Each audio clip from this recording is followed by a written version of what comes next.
Hello friends, आपका स्वागत है हमारे चैनल एवरी रिन्यू में। दोस्तों, आरआरसी ग्रुप डी एग्जाम 8 सितंबर सेकंड शिफ्ट का पेपर समाप्त हो चुका है और अभी तक इसके मैक्सिमम रियल प्रश्न भी आ चुके हैं। फ्रेंड्स, ये जो सेकंड शिफ्ट के पेपर हुए हैं इसमें थर्ड फेज के एग्जाम चले हैं, तो कह सकते हो कि थर्ड फेज वालों के लिए ये फर्स्ट शिफ्ट जैसा है। दोस्तों, यहाँ पे बात करें कि क्या कुछ थर्ड फेज में चेंजेस हुए हैं या फिर नहीं, पैटर्न में बदलाव हुए हैं। तो देखिए, छात्रों के अकॉर्डिंग तो पैटर्न में कोई भी एक्स्ट्रा बदलाव नहीं किए गए हैं। हालांकि देखा जाए तो आज जो सेकंड शिफ्ट में पेपर हुए वहां पे थोड़ा सा दोस्तों काफी कैलकुलेटिव पेपर डाल दिया गया था, बहुत ज्यादा सोल्व करने में यहाँ पे छात्रों को समय लगे हैं। जैसे कि रीजनिंग वाले जो सवाल है वहां पे दोस्तों वही लगभग 7 से 8 क्वेश्चन पजल सीटिंग अरेंजमेंट के डाले ही गए थे, इसमें बहुत समय गया है। मैथमेटिक्स की बात करें तो मैथमेटिक्स भी दोस्तों उलझाने वाले लगभग 4 से 5 क्वेश्चन ऐसे थे जिसकी डिफिकल्टी लेवल ठीक ठाक रखी गई। यहाँ पे साइंस के पोर्शन की बात करें तो उसमें से भी यहाँ पे जो कंसेप्ट पर आधारित प्रश्न होते हैं वैसे बहुत सारे प्रश्न डाले गए हैं। न्यूमेरिकल प्रॉब्लम भी दोस्तों कई सारे यहाँ पे न्यूमेरिकल वाले भी फिजिक्स में पूछे गए हैं। इसके बाद देख लीजिए, जो आपके करंट अफेयर से प्रश्न आए हैं 2021 से भी कई सारे प्रश्न आए और 2022 से भी करंट अफेयर आए हैं। मैक्सिमम 2022 से ही पूछा गया, तो 2022 का ही ज्यादातर कवर करके जाइएगा। अगर आपके पास समय है तो 2021 का भी करंट अफेयर देख लीजिएगा। यहाँ पे अटेम्प्ट की बात करें तो अटेम्प्ट आज बहुत कम बताया जा रहे हैं। सेकंड शिफ्ट में किसी छात्र द्वारा 67 अटेम्प्ट बताया जा रहा है, कोई 71 बता रहे हैं, एक छात्र 78 भी बताए हैं, 62, इसके बाद 65 और एक ने 82 बताया है। तो इस तरह से देख सकते हो कि अटेम्प्ट थोड़ा कम कम आज बताया गया है और ओवरऑल एवरेज की बात करें तो वही 70 से 75 के आसपास अटेम्प्ट यहाँ पे रह रही है। अटेंडेंस दोस्तों आज ज्यादा बताई जा रही है सेकंड शिफ्ट में, खास करके कहीं पे दोस्तों लैब में 60% के आसपास, कहीं पे 55% के आसपास, कहीं पे 70% के आसपास भी, क्योंकि अटेंडेंस यहाँ पे ज्यादा रही है आज से जो थर्ड फेज का एग्जाम शुरू हुआ है। तो फ्रेंड्स, आइए अब हम लोग यहाँ पे सेकंड शिफ्ट के सारे क्वेश्चन देख लेते हैं।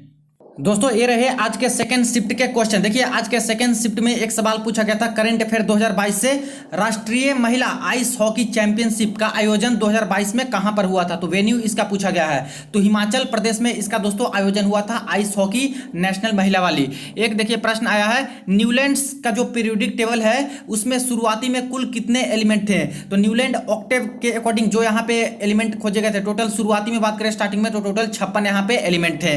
एक सवाल देखिए पूछा है मॉडर्न पीरियोडिक टेबल से, यानी आधुनिक आवर्त सारणी से। अब देखिए, पीरियोडिक टेबल का तो हर शिफ्ट में दोस्तों कंफर्म क्वेश्चन आना तय है। यहां से क्वेश्चन आपके आ ही रहे हैं, कभी एक क्वेश्चन, कभी दो, कभी 3-4 क्वेश्चन तक भी पूछ लिए जा रहे हैं। तो मॉडर्न पीरियोडिक टेबल में कुल कितने आवर्त और ग्रुप हैं। तो आवर्त पीरियड की बात करें तो टोटल 7 पीरियड है और ग्रुप्स की बात करें तो टोटल 18 ग्रुप है और ये भी दोस्तों लगभग 3 से 4 बार रिपीट हो चुका है। एक देखिए प्रश्न पूछा है, वन्य जीव संरक्षण अधिनियम कब पारित हुआ था। तो वन्य जीव संरक्षण अधिनियम की बात करें तो 1972 ईस्वी में ये पारित किया गया था।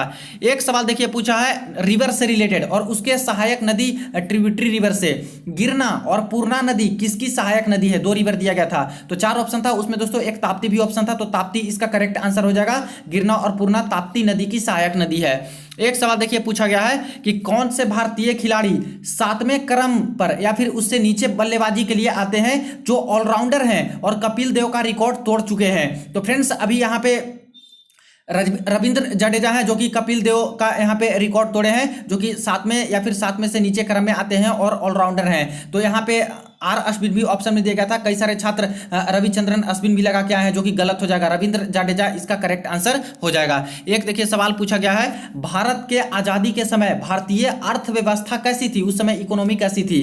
तो विकासशील थी, डेवलपिंग। एक देखिए प्रश्न पूछा गया है, असम का कौन सा त्योहार है यानी फेस्टिवल है जो कि 7 दिनों तक मनाया जाता है। तो रोंगाली बिहू असम का है जो कि 7 दिनों तक 7 डेज तक मनाए जाते हैं। एक देखिए सवाल आया है, अगर किसी का पीएच वैल्यू 6 है और दूसरे का पीएच वैल्यू 9 है तो वो क्या होगा।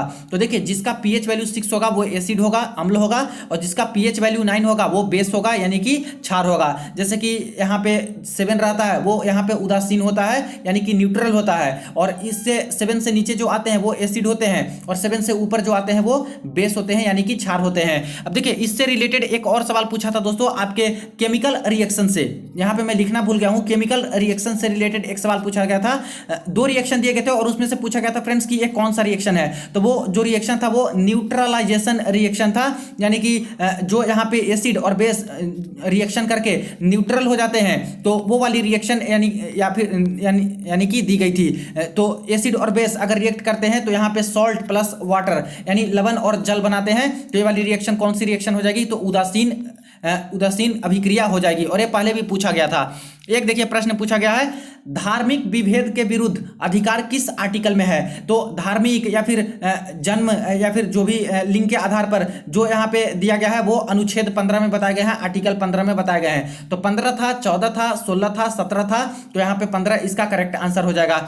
एक देखिए प्रश्न पूछा गया है, 2011 के जनगणना के अनुसार भारत में सबसे कम बोली जाने वाली भाषा इनमें से कौन सी है? अब 2011 के जनगणना से के अनुसार पूछा, और ये 4 ऑप्शन था, इसी में से आपको सेलेक्ट करना था। हिंदी था, बंगाली था, तेलुगु था और तमिल था। देखिए हिंदी तो सबसे ज़्यादा बोली जाती है 2011 के जनगणना के अनुसार, बंगाली सेकंड नंबर पे सबसे ज़्यादा बोली जाती है, थर्ड नंबर पे यहाँ पे मराठी है जो कि बोली जाती है, इसके बाद तेलुगु दोस्तों बोली जाती है, और यहाँ पे इसमें बात करें ये चारों ऑप्शन में से तो तमिल हो जाएगा जो कि दोस्तों यहाँ पे सबसे कम बोली जाती है इसमें से। अगर ओवरऑल बात करें कि जितने लैंग्वेज का सर्वे हुआ था उसमें से सबसे कम कौन सी लैंग्वेज बोली जाती है 2011 की जनगणना के अनुसार, तो संस्कृत दोस्तों सबसे कम बोली जाती है, लेकिन जो ऑप्शन था उसके अकॉर्डिंग तमिल हो जाएगा जहां पे कम यहाँ जो लैंग्वेज कम बोली जाती है इंडिया में। एक देखिए सवाल पूछा था कि स्ट्रक्चरल फॉर्मूला दिया गया था CnH2n+2 का, तो पूछा कि यहाँ पे 5 कार्बन होंगे तो उसे क्या कहते हैं? तो सबसे पहले तो देखना होगा कि ये जो स्ट्रक्चर है किसका है, तो ये स्ट्रक्चर है दोस्तों, ये अल्केन का फॉर्मूला है, अल्केन का फॉर्मूला है। तो जो भी 5 कार्बन वाला होगा वो अल्केन ही होगा एक, तो 5 वाले को क्या बोलते हैं? पेंटेन बोलते हैं, तो ये हो जाएगा इसका पेंटेन आंसर। एक सवाल देखिए पूछा है, अवतल दर्पण में अगर वस्तु फोकस के 3 गुना दूरी पर रखी गई है तो इमेज कहां पे बनेगी? अब देखिए दोस्तों यहाँ पे अवतल दर्पण दिया गया था, या फिर कनकेव मिरर, या फिर कॉन्वेक्स लेंस, इन्हीं दोनों में से कोई दिया गया था। अब इसमें से पूछा कि फोकस जो वस्तु है वो 3 गुना पे, फोकस के 3 गुना पे रखी गई है तो इमेज कहां पर बनेगा? तो इसको हम लोग मान लेंगे, अगर हम लोग फोकस 10 ले लेते हैं, फोकस 10, तो यहाँ पे इमेज कितना पे बनेगा? तो इमेज बनेगा U बराबर हो जाएगा 30 ले लेंगे। उसी तरह से हम लोग ये जो इमेज हम लोग निकाल देंगे, जैसे कि अवतल दर्पण होगा तो 1/f बराबर 1/v प्लस 1/u लगा देंगे फॉर्मूला, जिसमें 1/v हमें निकालना है। और अगर यहाँ पे उत्तल लेंस होगा यानी कि कन्वेक्स लेंस होगा तब ए वाली फॉर्मूला लगा देंगे, लेंस वाली फॉर्मूला 1/f बराबर 1/v माइनस 1/u करके, और इससे 1/v निकाल देंगे। इसमें से f हम लोग लेंगे निगेटिव में, क्योंकि जो दर्पण होता है, मिरर होता है, उसमें फोकल लेंथ निगेटिव में रखते हैं साइन कन्वेंशन के अकॉर्डिंग, और जो u बराबर होता है u भी हम लोग निगेटिव में ही रखते हैं ऑब्जेक्ट डिस्टेंस। और वही लेंस में बात करें तो u रखेंगे निगेटिव में ऑब्जेक्ट डिस्टेंस, लेकिन जो फोकल लेंथ होता है वो दोस्तों लेंस का यहाँ पे पॉजिटिव होता है, कन्वेक्स लेंस का। तो इस तरह से फॉर्मूला बेसिस पे था, इस पे आपको निकाल लेना था। एक देखिए सवाल पूछा है, उत्तल लेंस में अगर किरण एक्सिस के पैरेलल पर आती है, समांतर आती है, तो कहां पे मिलेगी? तो देखिए कोई लेंस दिया गया है, ये एक्सिस होती है प्रिंसिपल एक्सिस, कोई भी रे यहाँ पे दोस्तों पैरेलल में जब आती है तो जो भी पैरेलल में आती है आपको पता होगा अनंत से आने वाली हर जो किरण होती है वो फोकस से होकर गुजरती है, तो सारे के सारे जो यहाँ पे किरण होंगे वो दोस्तों फोकस पे आके मिलेंगे, तो इसका करेक्ट आंसर हुआ था फोकस। एक देखिए सवाल पूछा गया है, अगर पावर 12 वाट दिया गया है और वोल्टेज 6 वोल्ट है तो करंट कितना प्रवाहित होगा? अब देखिए पावर बराबर होता है V इंटू आई, तो निकालने के लिए क्या बोल रहा है? करंट कितना प्रवाहित होगा, तो करंट बराबर निकाल लेंगे, I बराबर होगा power divided by voltage. Power कितना है? 12 वाट का है, वोल्टेज कितना है? 6 वोल्ट का है, तो 6 गुना, तो यहाँ पे 2 एम्पियर निकल के आ जाएगा इसका पावर।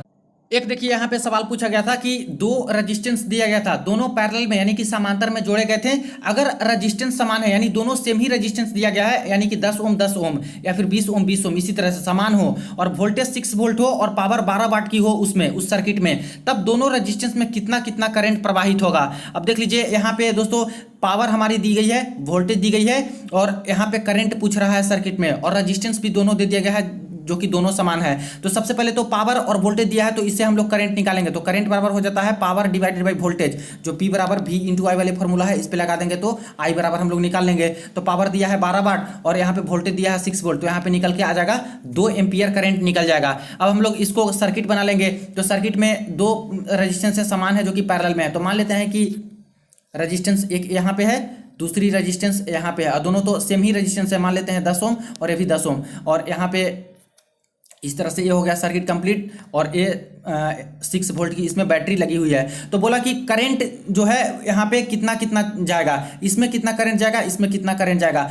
तो टोटल सर्किट में हम लोगों ने निकाला दोस्तों कि यहाँ पे जो करंट है वो 2 एम्पियर का निकला, पावर बराबर V इंटू आई वाले फॉर्मूला से।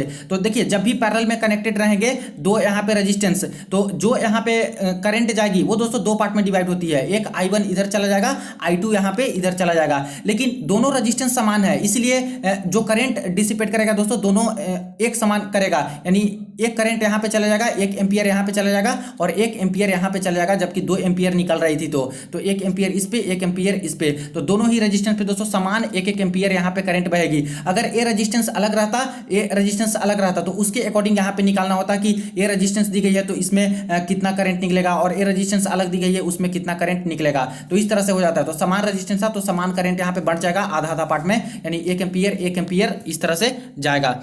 एक देखिए प्रश्न पूछा है, 2 तार जिनकी लंबाई L है और 5 L है, रेजिस्टेंस 1 ओम है और 2.5 ओम है, तो दोनों की प्रतिरोधकता यानी कि रेसिस्टिविटी का रेशियो क्या होगा। अब ये भी दोस्तों बहुत अच्छा सवाल है। अब देखिए कई सारे छात्र हैं जो कि छोड़ के ये सारे क्वेश्चन चले जाते हैं, लेकिन दोस्तों ये करने लायक सवाल थे, इतना भी हार्ड नहीं है, क्योंकि ऐसे पहले भी दोस्तों काफी सारे सवाल पूछे गए हैं एक ही फॉर्मूला पे। जैसे ये किस फॉर्मूला पे बनेगा, तो ये बनेगा रेजिस्टेंस बराबर रो इंटू L बाई ए, इसकी ही तो रेशियो पूछी गई है रेसिस्टिविटी वाली।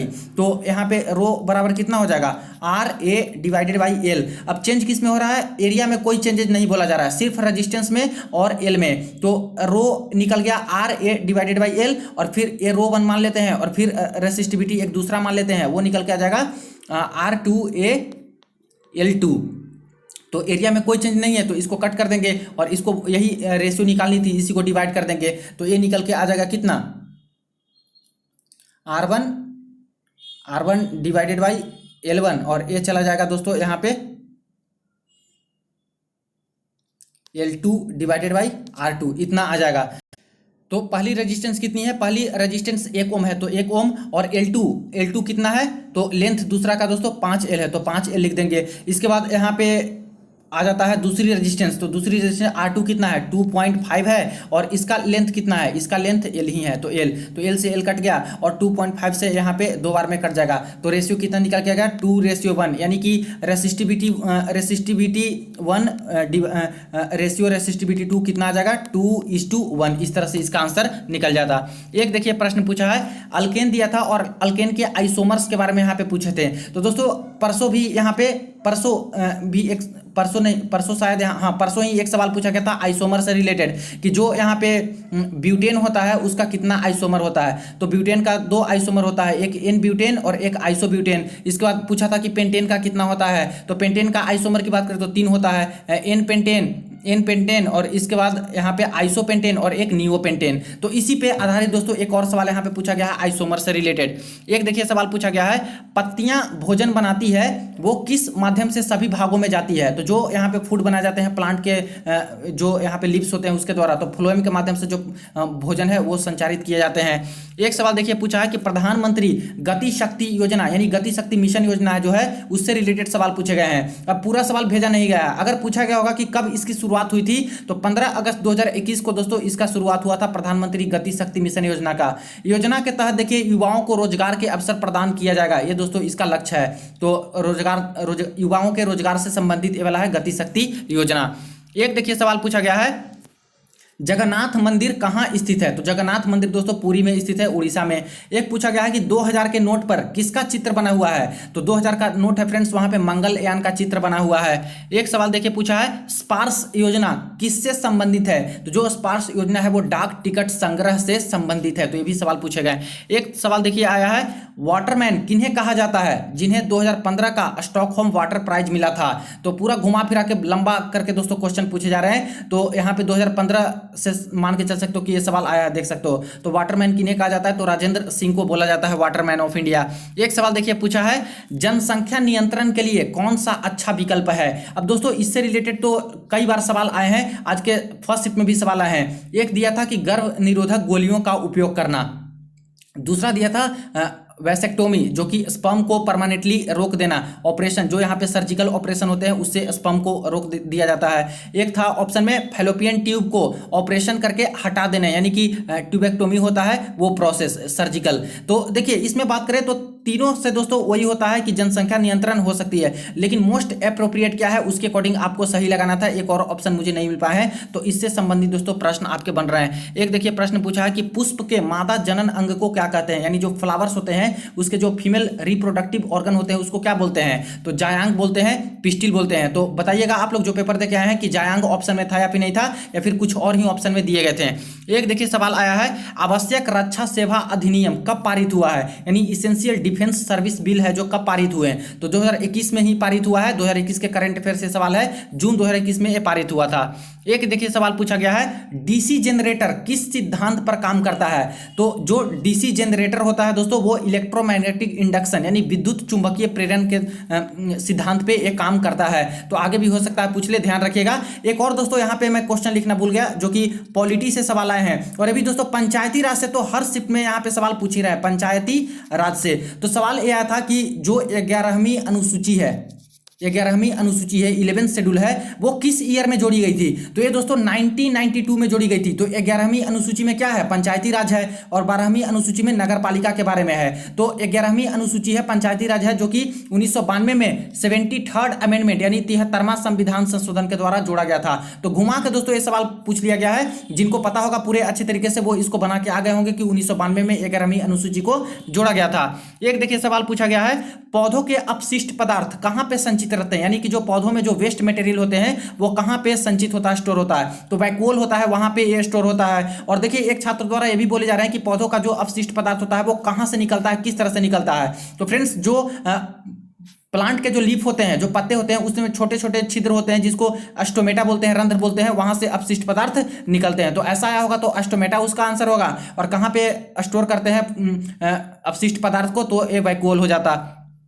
एक सवाल देखिए पूछा है, ये भी रिपीटेड क्वेश्चन है फ्रेंड्स, और ये कई बार रिपीट हो चुका है। मैग्नेटिक फील्ड यानी कि जो चुंबकीय क्षेत्र होता है उसके बारे में कौन सा सही नहीं है, तो इसका प्रॉपर्टी है, इससे रिलेटेड ही सवाल आ रहा है कि जो चुंबक होता है, जैसे मान लेते हैं कि ये चुंबक है, नॉर्थ पोल साउथ पोल यहाँ पे है, तो बोला गया था कि चुंबक के बाहर नॉर्थ से निकलकर साउथ में जाता है, तो बिल्कुल सही है। चुंबक के बाहर बात करें तो नॉर्थ पोल से निकलती है मैग्नेटिक फील्ड और साउथ पोल में टर्मिनेट कर जाती है, इस तरह से इसमें, तो ये सही है। चुंबक के अंदर साउथ से नॉर्थ में जाता है, तो चुंबक के अंदर बात करें दोस्तों तो ये साउथ से नॉर्थ में आता है, जैसे नॉर्थ से निकला ये साउथ में गया बाहर, लेकिन अंदर बात करें तो साउथ से निकल के नॉर्थ में आती है, इस तरह से आती है। तो ये भी पॉइंट बिल्कुल सही है। अब इसमें और 2 पॉइंट दिए गए होंगे, उसके अकॉर्डिंग जो गलत है वो सेलेक्ट करना था। एक चीज और होता है कि ये क्लोज लूप बनाता है, यानी कि बिल्कुल क्लोज बनता है, ये जो निकलता है इस तरह से, और एक दूसरे को काटता भी नहीं है, ये भी प्रॉपर्टी याद रखिएगा। तो ऐसे रिलेटेड दोस्तों कई बार ये सवाल आ चुके हैं। आज दोस्तों काफी यहाँ पे कंसेप्चुअल सवाल थे, और बहुत लंबे लंबे भी सवाल जनरल अवेयरनेस के भी दिए गए थे, साइंस वाले पोर्शन से भी दिए गए थे, इसलिए बहुत ज्यादा सवाल यहाँ पे नहीं मिल पाए हैं, लेकिन फिर भी 30-32 के आसपास यहाँ पे सवाल